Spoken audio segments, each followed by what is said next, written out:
What is happening, my people? It is I, Cool Cat Jack, and with me is my co-host, Logan. Welcome to the Knuckledragger's Guide to Culture. Are you looking for a way to show off your superior knowledge to all those troglodytes that stumble and grunt around you? Do you want to be the smoothest conversationalist at your lunch break? Then get ready to be the master of superficial intelligence. Movies, music, books, TV shows, video games, history, politics, sexy cave women, and interrupting dogs. We have it all. The Knuckledragger's Guide to Culture, because it's time to give your domes some love. All right, did it. Okay, everybody, so couple things. Well, we should get the disclaimers out of the way. We're not experts. We're going to get things wrong.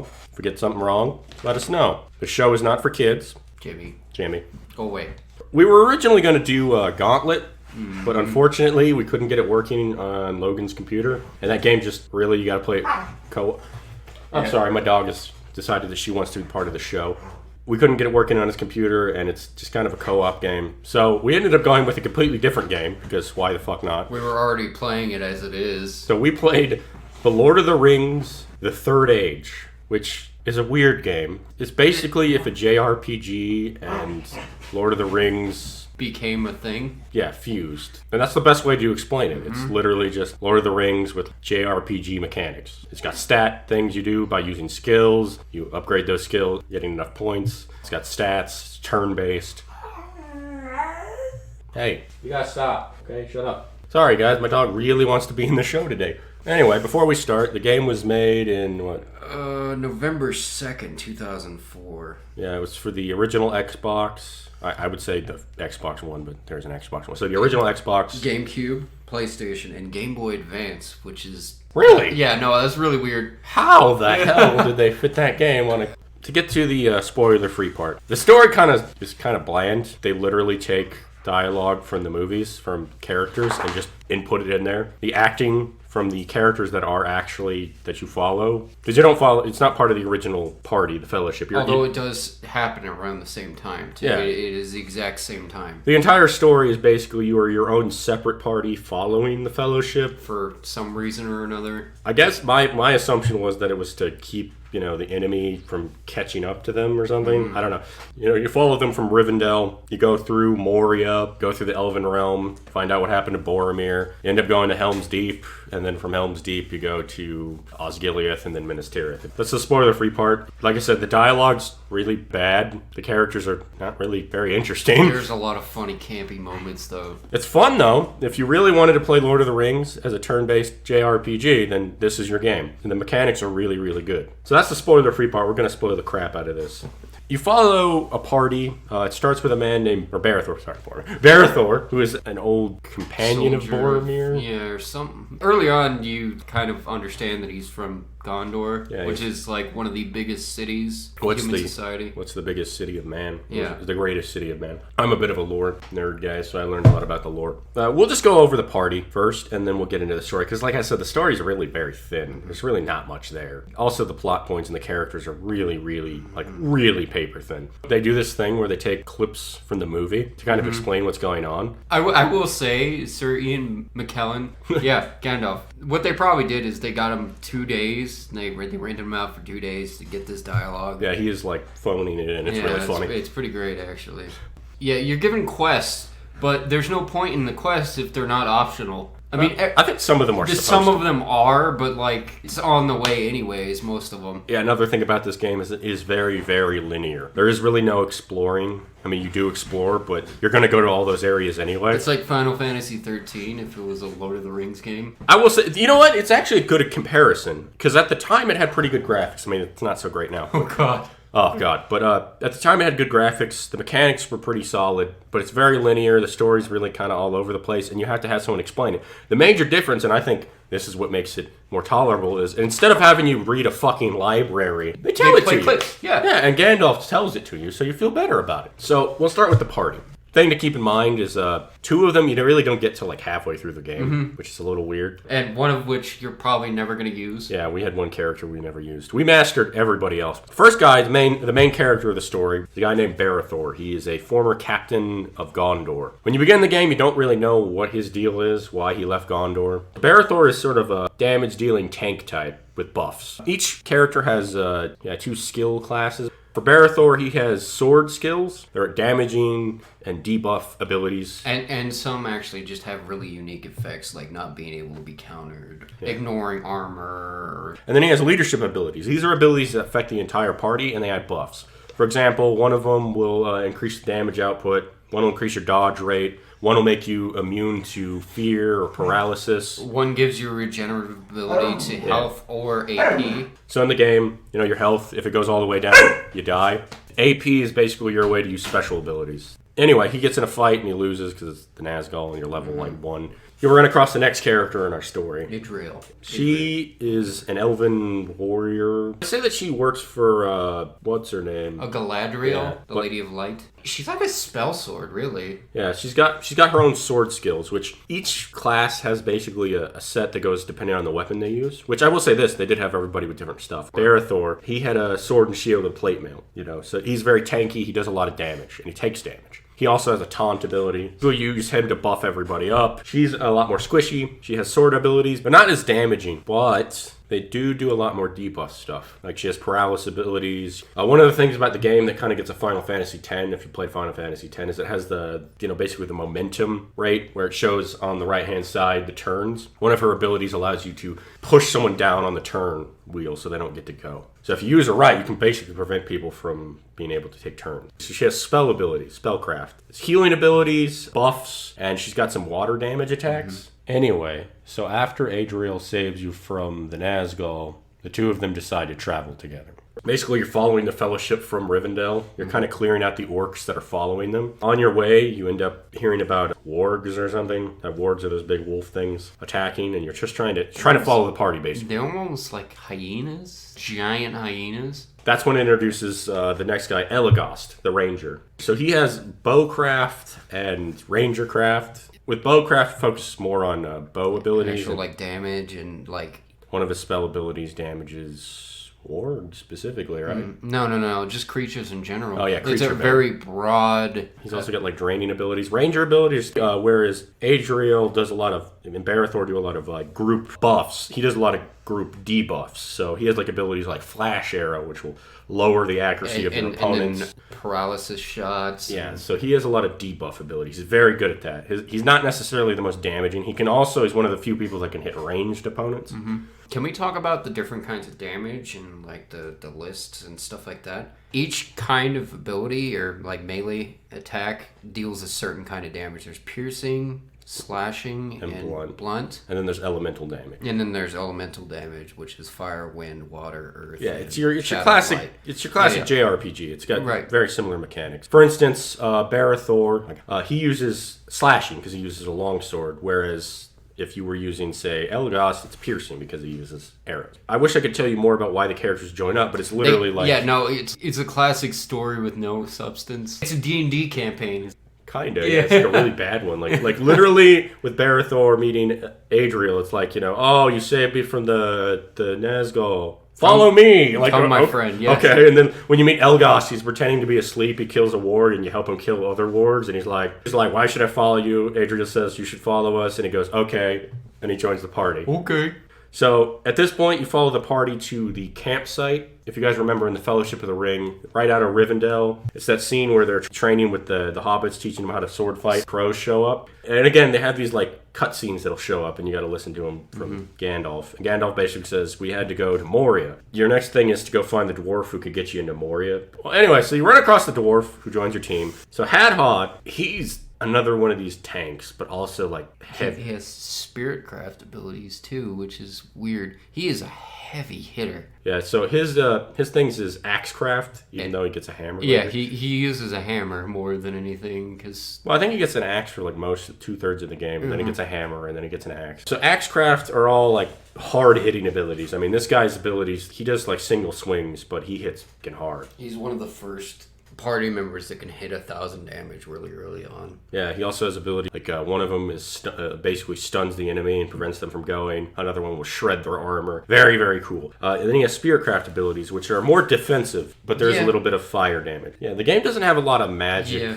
damaging abilities Not necessarily. really. So, for instance, one of his abilities is known as Stone Shield, where he can select friend and basically give them a shield which will prevent them from taking damage for a round? couple rounds, Something like that, yeah. No, it's kind of finicky. I think that it's kind of randomized. You don't know how long it'll last, which is good for him too because he also has taunt. So one of the classic abilities to do would be like have him taunt an opponent, put that shield on him, and they'll focus on him. And he has the most HP out of everyone, hands down. With him, you want to put it in Constitution.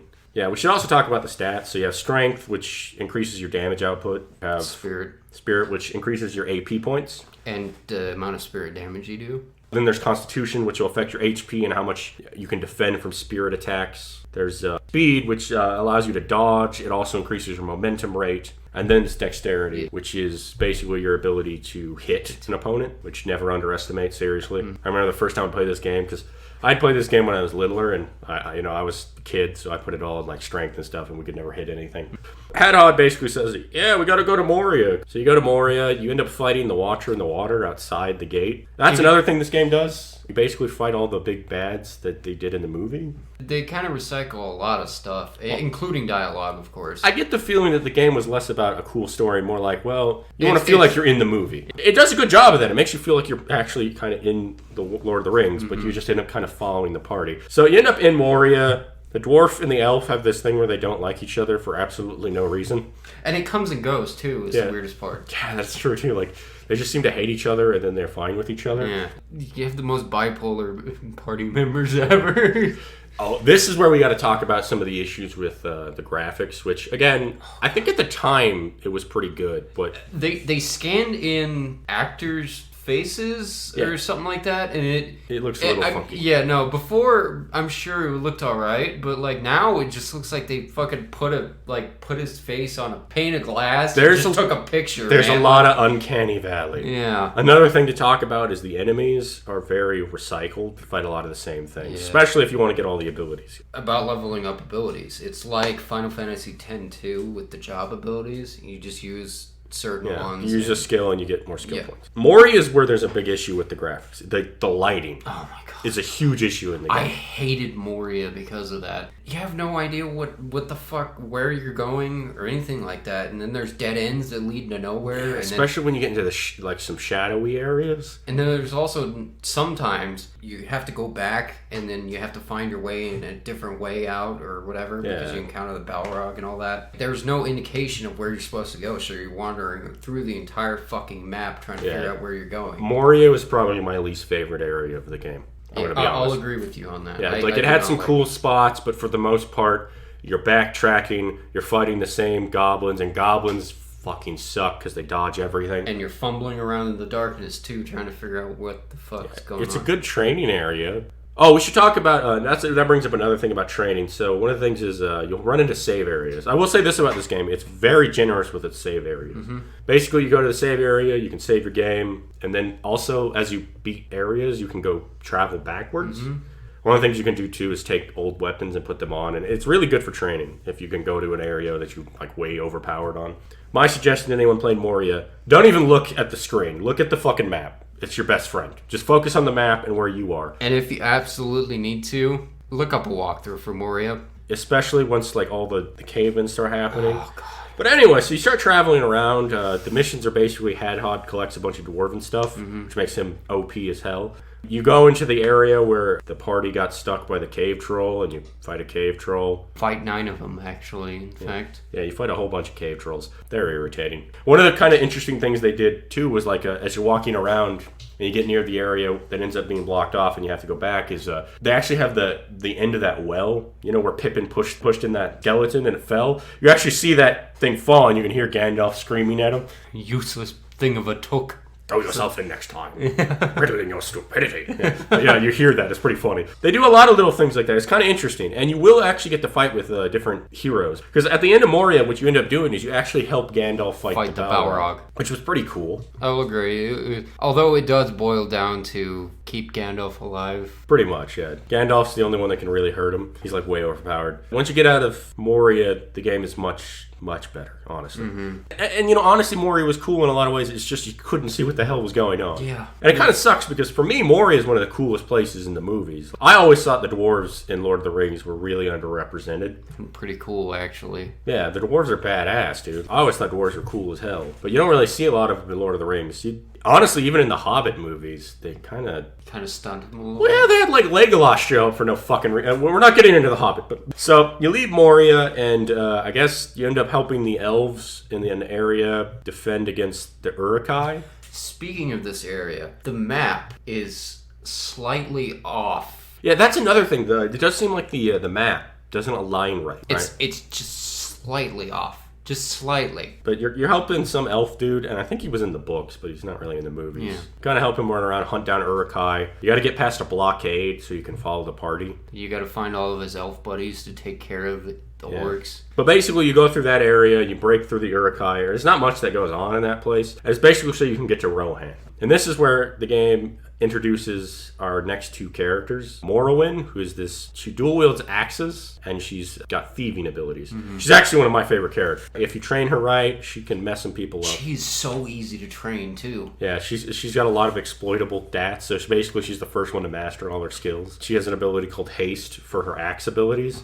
Hastens up her turn. The best way to train your characters in this game, and I know this is a complete exploit, but it almost feels like the game demands that you do it, is you go to an area, kill all the enemies except for a mage, and you drain all his AP, and you can't do anything, and then you can just train all your skills. Use passive abilities, don't use... Or if you go to an area where you have characters that don't have any passives, you go to a really high-level area and use weaker weapons, and you can just do the same thing. You can exploit it. And honestly, you kind of have to if you really want to master all these abilities, because they all have really high stat costs to get them. There's also passive abilities. I think we mentioned this, but you get that as you level up, but they can fundamentally change the game. Like, for instance, one of the passive abilities for like Elgost, it allows the sleep arrows to affect everyone, not just a single member. Had always critical in perfect mode. Yeah, you get certain ones. Oh, God. Oh, we should talk about perfect mode. So in the game, they have this meter that goes up as you do damage, and it's called perfect mode. And it gives you like these special abilities that can do an insane amount of damage. It's basically, limit break in Final Fantasy? Yeah, something like that. But like, you can only use it once after a while. It doesn't have anything to do with your HP. But I mean, honestly, we found ourselves not even using it because it's way more useful to just keep the bar full. Yeah, because there are characters that get certain abilities in perfect mode. Like always roll criticals? Yes.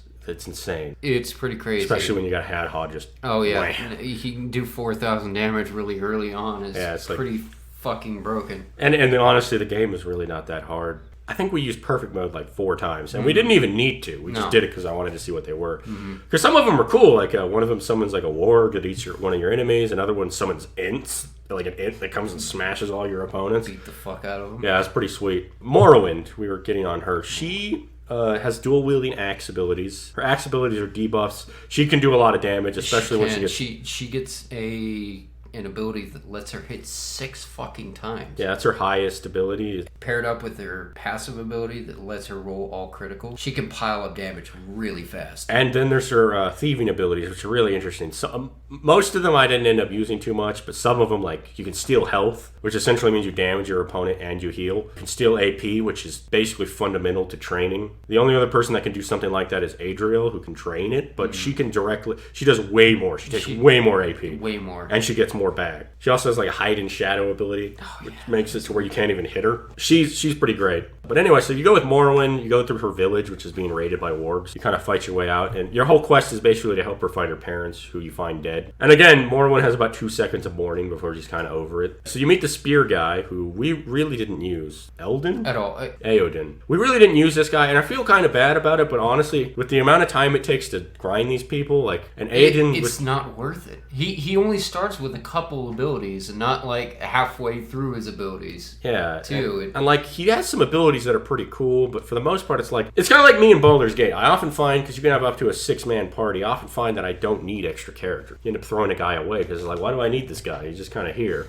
So yeah, Aiden just kind of sits in the back. We really rarely used him. We'd switch him out almost immediately if we Honestly, could. when we were forced to have him on our team, he was just an item user. Yeah. And the thing about him, too, is I think he has like 5 lines of dialogue. He has like 5 lines of dialogue. Morrowind has way more dialogue. She's way more important important to the story. He says almost nothing. Mm-hmm. He contributes almost nothing to the story. I think he reveals like one plot twist about Barathor. Yeah. But you didn't even need that because he would have found it out anyway. Yeah. Dude is just almost completely pointless to have. Which sucks because he's a cool spear dude and he's got some weird like AP transfer. Nobody's ever the spear guy. He's the spear guy, but unfortunately you get him so late in the game, you're like, I don't want to train this fucking guy. What's the point? Why would I take the time to train this dude and use him in like no fights?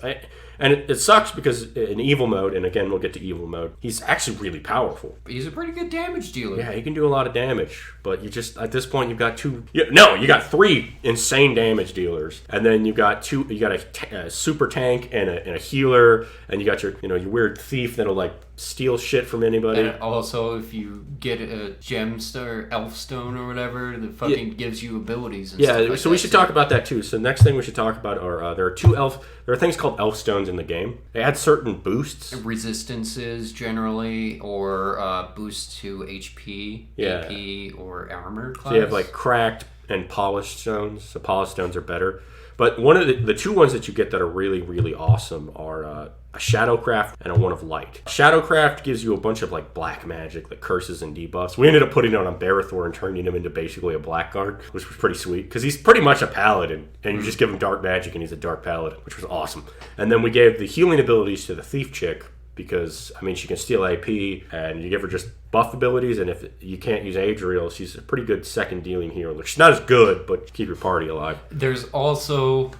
Oh yeah, the crafting one. Completely fucking worthless. For anyone playing, there's a stone you get early on. It's the first one you get that gives you abilities. So everybody can carry 4 elf stones. One of the ones you get early on is known as a craft stone. And at first you're like, oh, that's going to be super useful, right? It's going to be really good. It takes so long. It takes forever. We stopped at Lemless Bread because we were like, oh my god, this takes too long. Yeah. Man. And honestly, it's useless because you get so many items, and the game just gives you stuff all the time. And when you get all your characters who already have stuff that can do what these items do, you really don't even need them. Especially towards the end of the game, I think I used like in the last third of the game, we used like 3 items. I think the only thing we used was like that one that destroys Morgul Decay. Yeah, Morgul Decay. Other than that, we'll get to that later. By the way, yeah, it breaks the game. The crafting one is completely worthless. We gave it to the dwarf. We were pretty excited about that. We tried to train it, but it takes way longer than everything else. The funniest thing, too, is I think you're supposed to put it on a Morwin, too, because she gets an ability that actually lowers the SP cost to craft items, too. But what's the point? So I suggest ignore that crafting ability. It's completely worthless. It's really boring. Yeah.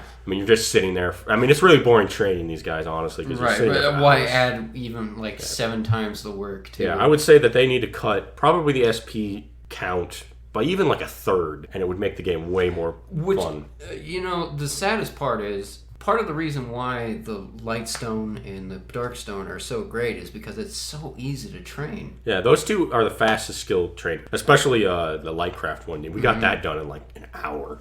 Not even. Actually, we did them both around the same time too. Yeah. Like it took us. Yeah, the black speech ability is pretty cool. They got like the darkness ones were awesome because you could silence opponents, you could dispel their buffs and whip stuff. Whip of fire. Whip of fire. People of fire. Dude, it's so great. I had the Master's Whip, which basically makes it to where your opponent, you can't be slowed by any of your enemy's abilities, which is awesome. And then the Lightstone abilities are really great too because you can do like revival. Again, Adriel can do that, but having a backup character that can also do way more damage is pretty great. So you follow through Rohan, you find the town all burning to the ground, you find her dead parents.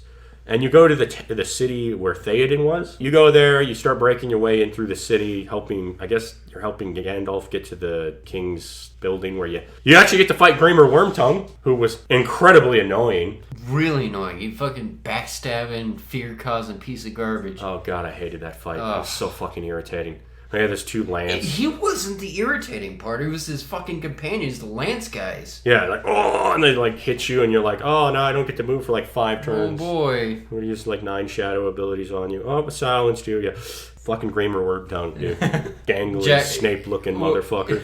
Cool Cat Jack was like, fucking hit him now.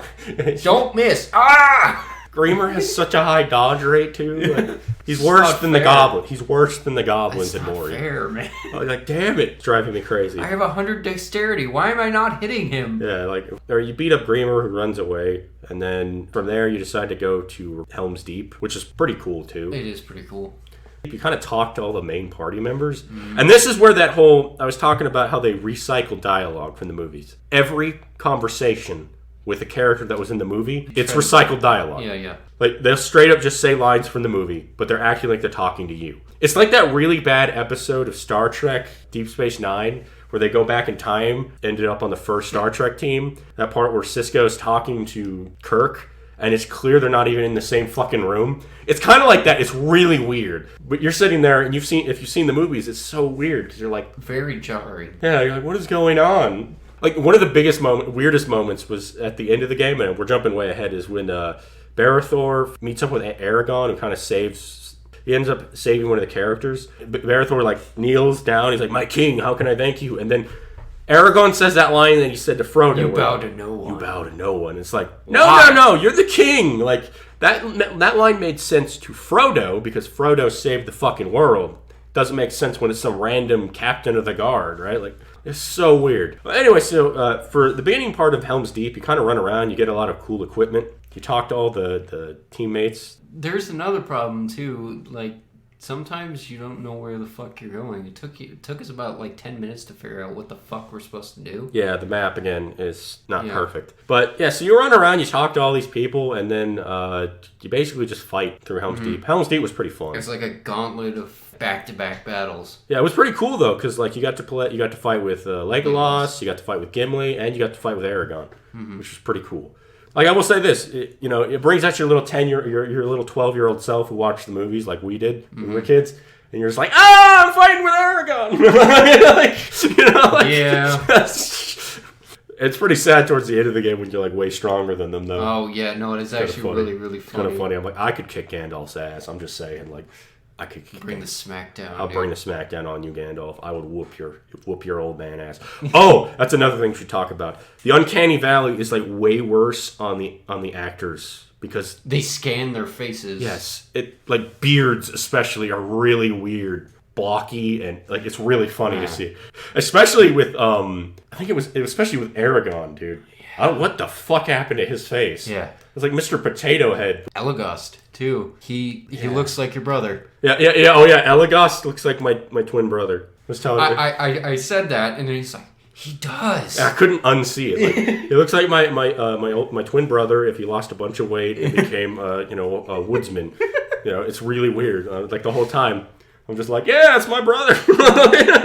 When you beat Helm's Deep, go immediately to Osgiliath. Immediately. There's no in between. You watch a cutscene, like you open a cutscene or whatever, those fucking sphere thingies, and then it drags you to wherever you need to go. Yeah, so Osgiliath, for those who don't know, in the third movie, a good chunk of the movie is basically Faramir being sent to take a city they can't take. Osgiliath was a city taken by Mordor. Because his pop is an asshole? Yeah, his dad's crazy. Oh, I guess we should talk about in Helm's Deep, there is that part where Barathor kind of goes crazy for a minute. He does. He's like, I fear no one. Actually, no, I didn't see that. I was out at the moment. I was turning something off. Oh, well, it's just like this weird moment where you start to see something's wrong with Barathor. Basically, after that, it gets explained by Gandalf that you were a slave for Sauron. Mm-hmm. Like, the whole point of the game is that Barathor is... we'll just talk about it. Barathor was a captain of the guard, or a member of the guard, that went with Boromir to take Osgiliath for the whatever amount of time it was. They keep taking the city, it gets taken back. They keep going back and forth to try to take it. But this is before Boromir left to go join the Fellowship. He ended up running in battle. He was stabbed by one of the Nazgul. With a Morgul blade, and it was embedded into him? Yeah. Or something like that. So he ran away and was banished by the steward of Gondor for his cowardice. And basically what ends up happening is, I guess, Saruman turns you into sort of like a double agent. Something like that, yeah. They want to turn you into a servant. They basically want you to follow the Fellowship and take the ring, get it back to either. Saruman tries to use you, and then Sauron ends up using you too. And or trying to. Gandalf or something like that. It's not. Yeah, and you kind of lose a lot of your memories. Osgiliath is when you start getting your memories back. Like, the story's kind of all over the place. Throughout this, there's this bizarre hostility between your teammates too. Like when Merwin or whatever first joins. Yeah, Adriel hates her. Adriel, for some fucking reason. Well, it's not explained, and it never comes up again after that. Yeah, well, no, it does come up because Adriel, the elf chick, basically kisses you in one scene because you save her at Moria. And there's a couple moments where you think there's a romance between them, and then Morrowind shows up, and then I guess she says, there is one passing line where she says basically, you're destined to be with Morrowind, and that's kind of that. So I think she was kind of jealous. It doesn't make any fucking sense, though. Yeah. So, I mean, it kind of does, but at the same time, it's just... Well, I think the problem is that there's just no... The game is so linear. There's not enough time to establish this kind of thing. It's there's just rushing through it. Yeah, there's literally like 3 lines of dialogue that hint at Adriel and Barithor's romance, and then like you almost immediately fall in love with Morrowind for absolutely no reason. A pretty girl, smash faces. Yeah, it's very weird. I feel like if they had slimmed down on the side stuff, and just focused on some other things, we might have been able to clear it up. Maybe take a character or 2 out so you could focus more on these individual characters. We're looking at you, Aiden. Yeah, sorry, Aiden. Not hating on the guy, but like we really... you fight like a million Nazgul. Mm-hmm. Mounted Nazgul. Yeah, oh my god. This is a part of the game that gets really annoying because you just fight... There and fucking Minas Tirith, all you do is fight fucking Nazgul. And also, there's no strategy to fighting these Nazgul, the mounted Nazgul, because all it boils down to is... Wail on them. Throughout the game, he's always telling me, no dumb, use brain. There's no substance to that battle. Well, honestly, at the point that you get to like... Osgiliath and then Minas Tirith. You're so over leveled. Like you can beat the Nazgul in like 3 rounds, and you almost usually your characters go first, and you get like double attack. So by the end of that, I'm just gonna wail on these things. Most of the fights are like I can one shot most of these enemies.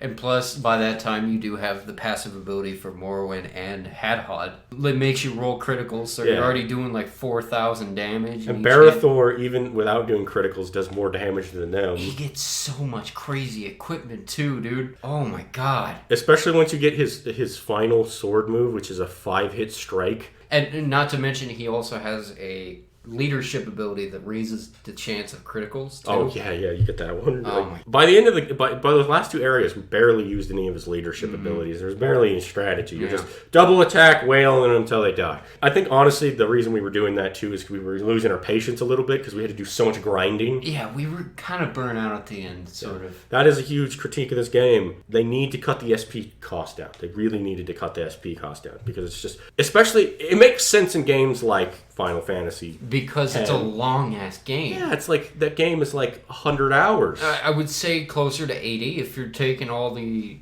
missions and stuff like that, yeah. Like, that game is a long game. This game, without the SP stuff, you could probably beat it in like 10, 15 hours. It took us... I think it was about 40 hours. 42, but we were doing everything. And we were trying to get every skill. If we had just not worried about getting every skill, we probably could have cut that in half. Probably. Like, seriously, most of it was grinding. Like, I shit you not. You go around Osgiliath, you find out that you were a coward that ran from battle. I think you run into the Witch King. Mm-hmm. And you take out the Morgul blade that was embedded in you for somehow. Yeah. Something like that. While still wearing your full plate mail. Yeah. Just pull a knife out and cut through your full plate mail. And then you will not have your hold on me, foul beast. Yeah, it's really weird. You fight with Gandalf. Yeah, I think. Gandalf the White. Yeah. Or that was in Minas Tirith. Yeah. Yeah, Osgiliath was kind of weird. It was just kind of like you run around, kill a bunch of trolls, run away, and then you end up in Minas Tirith. And in Minas Tirith, you run around fighting trolls, you fight Nazgul like 100 fucking times. You get near the castle, too. Yeah, this is where it gets really weird. Oh my god, this is so fucking funny. So, this is probably the funniest part of the game that had us sitting there just baffled. So, like we've said, the pacing of the game is really weird. So you'll see cutscenes, but you'll see it from a different perspective. So when you get to the top, because one of the things you got to do is you got to go to the top and find the Gandalf with the steward. This is the way it goes up, right? Like Gandalf in the cutscenes is talking about how the steward is a coward and basically he's wasting his people and he's not a good leader. You get up there and all you see is the steward on fire run off the cliff. And like Barithor's like, oh my god, the steward. And then Gandalf shows up. He's all, you are free from your banishment. And literally the next 2 cutscenes you get is just him bad-mouthing the steward. So if you had never watched the movies and had just seen this, it just looks like Gandalf committed a coup d'etat and is just trying to justify it afterwards. Gandalf is a fucking serial killer. Yeah, Gandalf's a murderer who just set a man on fire. It was amazing. So that's like my favorite part because he's like, oh, dude, because like when they made a big deal about Barethor being banned from Gondor, but then he's like, free because we murdered the last guy. Like totally killed the shit out of him. Like, well, what just happened? You're like, Jesus, Gandalf. Don't fuck with Gandalf, guys. He'll set your ass on fire. But anyway, so you join him on the walls, and then Rohani and Ryder show up, so you end up on the plains, Pelennor Plains or whatever. Mm-hmm. There's a few other things that happen. You fight with Faramir at some point in Gondor. He kind of sucks, honestly. Yeah. Him and, what's her name? But she's on the plains. So when you go to the plains, this is the only part of the game where we had any kind of difficulty was with... The elephants? And the Witch King, first time. There's an item in the game that you get. Called Morgul Decay. And basically what it does is it completely strips your opponents of armor. And it's permanent. Yeah, and it's the whole fight. If you get that and you put it on any enemy, you're guaranteed to win. They are fucked. They're screwed. Because one of the toughest enemies in the game is the Witch King of Agmar. You have to help, what's her name, fight him. One of the things that makes him hard to beat is that his armor's so crazy. But we realized we had this item that we had never realized. Because you get so many items you don't even check, right? Because by like halfway through the game, you can pretty much do all the things these items can do, and you really don't need them. So we found out that we had this item called Morgul Decay, because we were bored and we're like, oh, got anything in here? Because she was doing almost no damage. We just did that on him and we beat him in like 3 rounds. It's pretty great. Yeah, it was fucking hilarious. Oh my god. Of course, then there's the elephants too, which were way harder as a kid. Actually, as a kid, I couldn't get past them. It's part of the reason why you rage quit the game? Or? Yeah, like when I was 10, I never beat the game. I got to that part where you fight 2 elephants at once, and I could never get past that, which sucked because we were really close to the end of the game. Once we had Morgul Decay, I play it now, I'm like, why did I find this so hard? We just put Morgul Decay on them and we beat the shit out of them. And yeah, it was crazy. You kill the Witch King, you kill a bunch of elephants, you meet up with Aragorn, who's got the Ghost Army, which was pretty cool. Morrowind gets stabbed by one of the 8 remaining ring you end up fighting the ring wraiths again. This is another thing with the game. It has all these things that happen that mean nothing. Because, it's supposed to be this dramatic moment. But, literally, she gets stabbed and then, Aragorn heals her immediately. And then that's the part where Barethor's like, how can I thank you, my king? And you bow to no one. You bow to no one. And you're like, wow, that's so deep, bro. And then, this is where the game, I don't know what happened. It jumps. I don't know if they ran out of budget, if they ran out of time. Well, it's EA. It was probably a time crunch. Basically, you're expecting there'd be at least one more level, right? You got to go to the big fight to help make sure that that Sauron's distracted so Frodo can throw the ring in, right? That's not what happened. There's a small cutscene. There's no battle. You don't go to the battle to fight Mordor army. You fight Sauron. You fight the Eye of Sauron. It's just you're up on top of the tower. So the first thing you do, what do? Throw Morgul Decay, and we kicked the shit out of Sauron. It's supposed to be this epic battle. And I'm just like, can we strip his armor? I wonder if that's possible. Does he have any armor? He's a giant eyeball of fire. Yeah, and we kicked Sauron's ass. Oh my god. All he could do was just sit there and cry because we were whooping his ass. And he literally had 3 abilities. One can cause fear. No immunities work on that one. And then one drains life. And then one strips you from using magic abilities. Mm-hmm. The thing is that Sauron was such an idiot. And all we had to do was get Adriel out there. There's an ability known as... there's 2 abilities that can revive people that she has. There's one known as Power of the Valar, which if an opponent or an ally is down, will immediately revive them. And they get full health and AP. And every ability on them is stripped. And then there's one known as Aura of the Valar, which essentially is the same, except you just put it on a player, and it'll stay there until they die, and they'll immediately come back. And here's the thing about this game. You almost want to die, because when you die and you get revived, you immediately get all your HP back, you get all your AP back, you lose all the stat debuffs on you. And you lose your buffs too, but whatever. And you get to go. So basically, all we did was have Adriel just keep doing that, and then wailing on the shit out of the Dark Lord. And his draining ability wouldn't even heal him enough from 1 hit. Mm-hmm. And we're talking about characters that can do. We had this. There's ability that lets you 2 attacks in a turn, and we're doing 6 swings in an attack. So you're taking big chunks of health.